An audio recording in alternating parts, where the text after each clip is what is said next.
Salut, j'espère que tu vas bien. Dans cette vidéo, je vais te présenter mon gestionnaire de tâches, c'est-à-dire comment je gère mes tâches au quotidien. Et le mien, il a la particularité d'être intégré à mon logiciel de gestion de connaissances Obsidian. Et en plus de ça, je ne me considère pas comme un high achiever, je me considère même comme quelqu'un de peu organisé, mais c'est un système qui a fonctionné pour moi, donc qui demande peu d'entretien. Et donc je pense que ça pourrait te plaire si tu es dans la même situation que moi. Alors d'abord, dans cette vidéo, qu'est-ce qu'on va voir? On va voir ce que c'est qu'un gestionnaire de tâches et pourquoi en utiliser un. On va voir quelles sont les règles essentielles à prendre en compte. Et ensuite, on va voir pourquoi mon système que j'avais avant ne fonctionnait pas, et peut-être que c'est le cas pour toi aussi aujourd'hui. Ensuite, on va voir ce que c'est que la matrice d'Eisenhower, qui est à la base de mon système. Et enfin, on va voir mon système et comment je gère mes projets avec ça. Alors tout d'abord, pourquoi utiliser un gestionnaire de tâches? Dans ta vie, tu vas avoir toujours des choses à faire. Tu vas avoir plein de petites tâches qui vont s'accumuler. Et si tu les gardes dans ta tête, tu vas avoir une sorte de pression, une charge mentale qui va s'installer. Donc pour que tu puisses relâcher la pression, il faut que tu sortes de ta tête tout ce que tu as à faire. Et donc il faut que tu fasses des to-do, donc des listes de choses à faire. Le problème si tu fais ça, c'est que tu vas avoir tendance à tout disperser. Moi je sais que je prenais des notes sur ce que j'avais à faire sur des petits papiers. Dans mes mails, je triais pas mes mails exprès pour me rappeler qu'il fallait que je fasse certaines choses. Je mettais d'autres notes dans mon logiciel de gestion de connaissances. Bref, il y en avait partout. Et c'est la meilleure façon d'oublier ce que tu as à faire.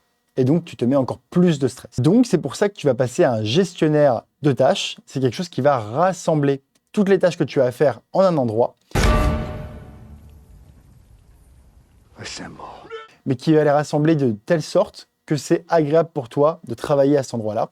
Par exemple, ça va les trier par domaine de ta vie ou par projet. Et du coup, tout ne sera pas mélangé, donc tu pourras tout retrouver au même endroit. Alors, le gestionnaire de tâches, très bien, il arrive à tout regrouper et il le fait plutôt bien, mais il n'est pas magique. Il y a des règles à garder en tête, notamment la règle des 2 minutes. La règle des 2 minutes, ça veut dire que si une tâche te prend moins de 2 minutes à faire, tu la fais tout de suite. Tu vas voir, un gestionnaire de tâches, ça marche tellement bien qu'on a envie de tout rentrer dedans et tu vas avoir des listes de tâches de 100 tâches à faire. Et quand on a ça, eh bien, on ne le fait plus. On n'a même plus envie d'aller dans le gestionnaire de tâches parce qu'on se dit qu'on a trop de choses à faire.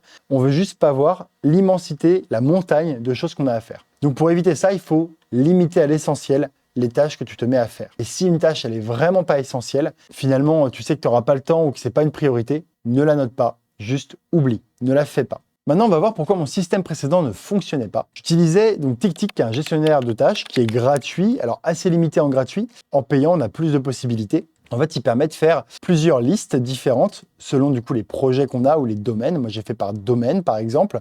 Donc, j'avais une organisation PARA, si tu connais, donc c'est la méthode PARA de Thiago Forte, que j'utilise moi aussi dans mon logiciel de gestion de connaissances, avec ma méthode LiveBrain, si tu as déjà entendu parler. Du coup, j'ai fait des listes pour chacun de mes projets, des listes pour chacun des domaines de ma vie, et après d'autres listes pour mes intérêts, par exemple le drone.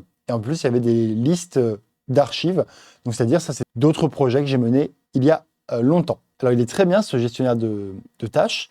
Le problème, c'est que comme j'ai un logiciel de gestion de connaissances, eh bien, je travaille beaucoup dedans et j'avais des tâches qui étaient très précises, comme par exemple finir cette note ou contacter telle personne en rapport avec un sujet que j'avais pris en note dans mon logiciel de gestion de connaissances. Et en fait, je me rendais compte que mes listes, je commençais à en avoir plein partout, plein de différentes. Des fois, elles n'étaient même pas assez spécifiques pour mettre ensemble des tâches qui avaient un rapport. Et donc, j'en avais marre de faire des allers-retours entre mon logiciel de gestion de connaissances et mon gestionnaire de tâches. Et je me suis dit, il faudrait tout rassembler au même endroit. Et c'est possible grâce au plugin dans Obsidian. Ce que j'aimais bien dans TickTick, c'est que ça pouvait utiliser aussi la matrice d'Eisenhower. Et on va voir ensemble tout de suite ce que c'est. Et c'est vraiment une manière de gérer ces tâches que moi, j'affectionne particulièrement. La matrice d'Eisenhower, c'était la façon de gérer ces tâches du président Eisenhower. Donc, qu'est-ce qu'il faisait? Il prenait une petite fiche qui divisait en 4 parties. Et donc, dans la partie en haut à gauche, qu'est-ce qu'il mettait? Il mettait les choses qui étaient urgentes et importantes. Donc, c'est les choses que seul lui pouvait faire et il devait les faire sur le moment. Ensuite, en haut à droite, il mettait les choses à planifier. C'est-à-dire que c'était les choses qui n'étaient pas urgentes, mais qui étaient importantes. Pour vous, ça va être les choses qui vous apportent du sens, qui sont importantes pour vous, qui sont à faire de manière non négociable. Et pour faire ces choses, il va falloir du coup les planifier, c'est-à-dire les mettre dans un calendrier et faire du time blocking. Donc ces choses-là, il va falloir les planifier. Et à partir du moment où elles sont planifiées, vous pouvez les retirer de votre liste de tâches parce que c'est sûr, c'est planifié. Ensuite ici, on va avoir à déléguer. Donc ça va être toutes les choses qui sont urgentes mais pas importantes, donc pas obligées d'être faites par nous-mêmes. Et enfin, il y a les plus dures, c'est celles qui ne sont pas urgentes et pas importantes. Et donc, il va falloir se forcer à supprimer ces tâches, sauf si vous éprouvez du plaisir à les faire. Dans ces cas-là, vous pouvez les garder, mais il faudra que ce soit vraiment du pur plaisir. Donc ça, c'est le système d'Eisenhower que je trouve vraiment sympa parce que ça permet vraiment de passer à l'action. On sait ce qu'on a à faire, on sait ce qu'on a à déléguer, on sait ce qu'on a à planifier, on sait ce qu'on a à supprimer. Et moi, c'est quelque chose que j'avais du mal à faire, réussir à savoir par où commencer. Et donc, j'ai essayé de mettre en place cette organisation pour moi. Et donc, j'ai créé ce petit template qui va me permettre de mettre en place la même chose qu'Eisenhower, mais de le faire en numérique et donc un peu plus smart. Mais bon, il n'y avait pas les mêmes outils que nous. Alors, pour mettre en place ça, comment j'ai fait? Eh bien, déjà, on va aller télécharger un plugin. Donc, c'est un plugin complémentaire qui s'appelle Task. Donc, vous y allez. Enfin, vous le mettez, vous l'installez, vous l'activez. Et moi, dans les options, je vous les montre. J'ai rien changé, je crois. Mais je vous les montre des fois que, on ne sait jamais. Et maintenant, comment ça fonctionne? Les tâches, vous voyez ici, elles se rajoutent selon certains critères. Alors, comment je crée une tâche dans Obsidian? Eh bien, je vais faire un CTRL-4. Donc moi, j'ai rajouté ce petit raccourci clavier. Vous pouvez en utiliser un autre.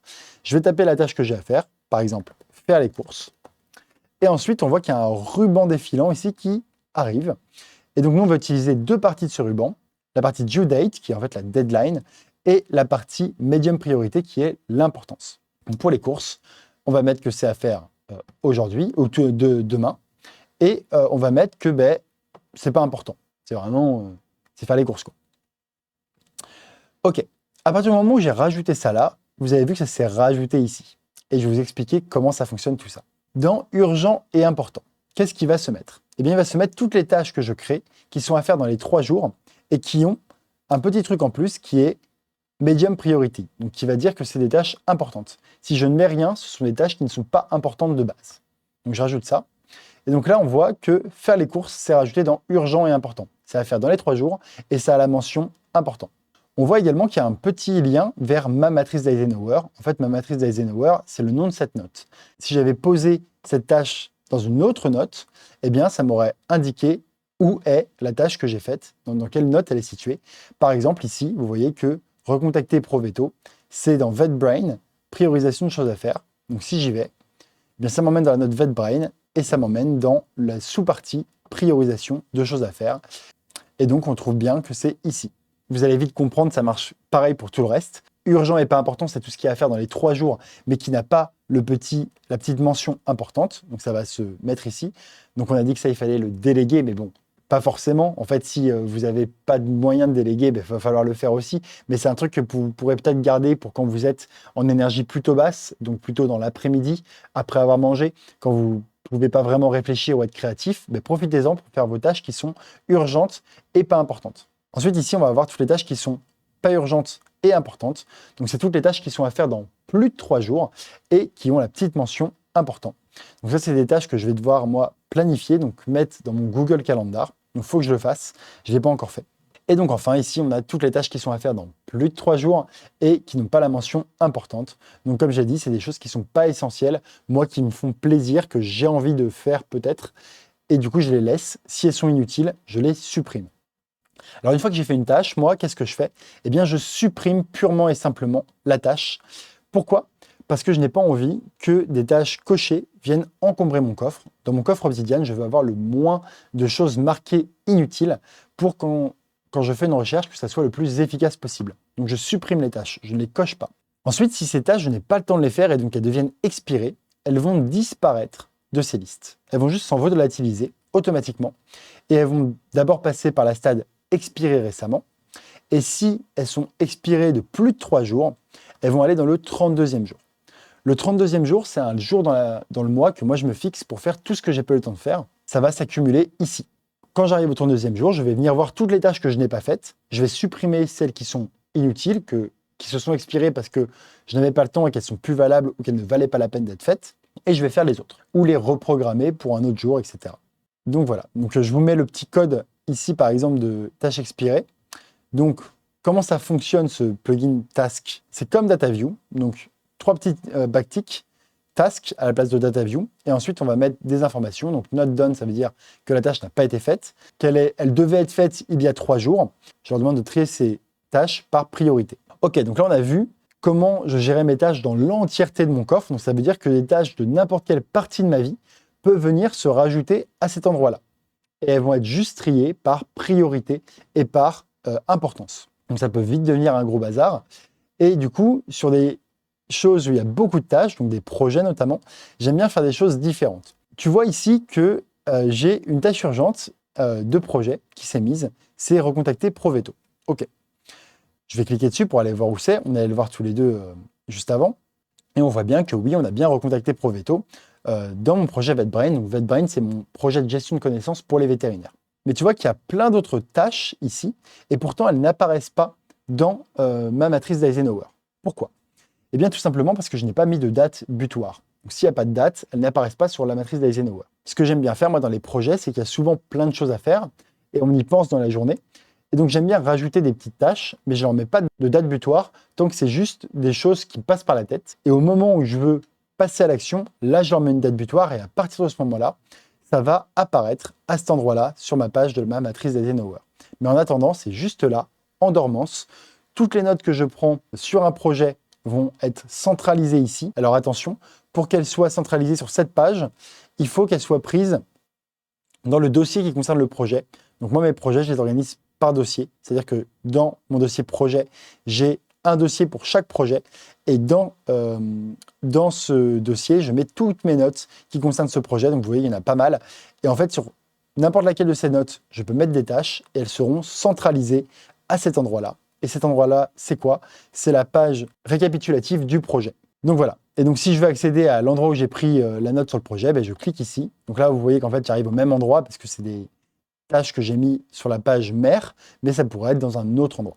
Cette petite subtilité, ça me permet en même temps de gérer les tâches de l'entièreté de ma vie et en même temps d'avancer sur mes projets séparément sans venir polluer les domaines de ma vie et mes autres projets. Et maintenant, plus d'un côté pratique, comment je rajoute des tâches dans ma vie de tous les jours. Comme je l'ai dit, je rajoute une case à cocher.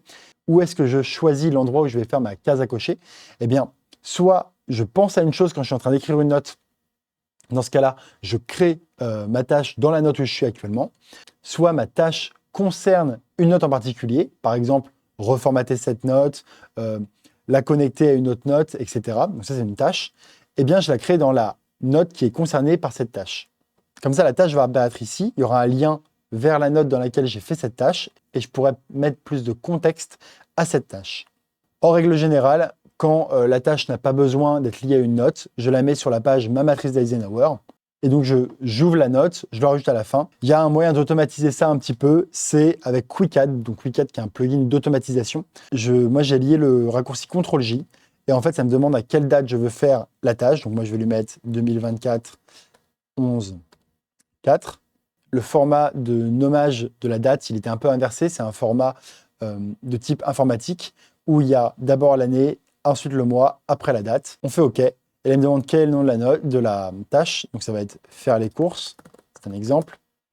Et là, il me demande quelle est la priorité de cette tâche. Donc, moi, il n'y a pas de priorité. Ça m'ajoute à la suite sur cette page la tâche faire les courses. Et donc, ça, je pourrais le faire depuis n'importe quelle page. Donc, si je suis sur une autre note, eh bien, ça va me le rajouter dans ma page, ma matrice d'Eisenhower. Et ça évite d'avoir le bazar. La dernière chose que je voulais te montrer, c'était la fonction calendrier. Donc en fait, ces différentes tâches, tu peux les voir sur un point de vue calendrier. Donc comme tu peux voir ici, donc par exemple là j'ai recontacté Proveto et j'ai mes autres tâches qui apparaissent. Et tu peux également passer en mode hebdomadaire. Donc tu vois juste ta semaine ici. Donc ça je trouve ça cool, mais je ne l'utilise pas vraiment, je reste tout le temps sur ma matrice d'Eisenhower. Donc ça, comment ça fonctionne? Ça fonctionne avec un petit script JavaScript et CSS que moi j'ai rangé ici, donc Task Calendar, que je pourrais vous donner. Donc ça, c'est un script que j'ai pris depuis une vidéo de Prakash, qui est un créateur pakistanais, je crois, donc avec cette vidéo. Donc je l'ai pris il y a un moment, donc peut-être qu'elle n'est plus d'actualité. Ultimate Task Management Workflow in Obsidian. Donc lui, il utilise aussi ce plugin, mais il n'utilise pas la matrice d'Eisenhower comme moi. Donc moi, je l'ai vraiment personnalisé pour moi et je suis très content de mon système actuel. Alors, petite précision, il y a également autre chose dont je me sers dans mon coffre pour gérer les choses à faire, c'est le statut. Donc ça, c'est quelque chose que je développe dans ma formation Live Brain. Et en gros, c'est quand une note, je trouve que je ne l'ai pas finie et que je veux la terminer, eh bien, je lui mets un petit marqueur. Donc par exemple, ici, donc c'est une note littéraire sur le mindset. Eh bien, je trouvais que je ne l'avais pas terminée. Enfin, je lui avais mis la propriété Not Processed, ce qui fait qu'elle apparaît sur cette page. Elle apparaît comme note littéraire à digérer, donc c'est-à-dire une note littéraire à traiter. Cette manière de faire, elle est propre vraiment à Obsidian, elle est propre à mes notes. Donc, c'est pas du tout des tâches de ma vie de tous les jours. Et des fois, c'est pas assez précis. C'est-à-dire que ça me dit juste, par exemple, que j'ai pas fini la note et que je veux la finir, mais ça me dit pas qu'est-ce qui manquait, par exemple. Et donc, c'est là que rajouter des tâches avec le plugin Task va permettre de rapporter un peu plus de précision sur ce qu'on voulait faire à ce moment-là. Si tu n'as pas compris certaines choses, n'hésite pas à commenter et je me ferai une joie d'y répondre. Je pense que je rendrai donc les différents templates et la façon dont je les ai paramétrés et donc ce calendrier, je le rendrai disponible en téléchargement. N'hésitez pas à commenter. Je le ferai que si vous avez il y a des commentaires parce que ça demande du boulot quand même de faire un coffre qui est tout propre où il n'y a que ce que vous voulez.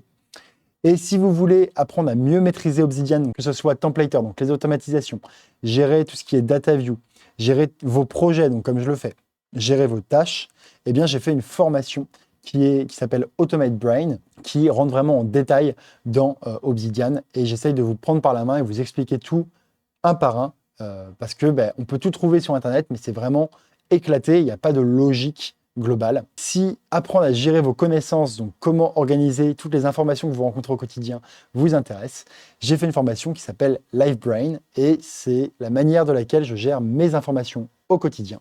C'est quelque chose qui a vraiment changé ma vie, donc je vous le conseille si vous cherchez à mieux gérer vos informations. Voilà, c'est tout pour moi aujourd'hui. Je vous souhaite une très bonne journée et je vous dis à très bientôt pour de nouvelles vidéos.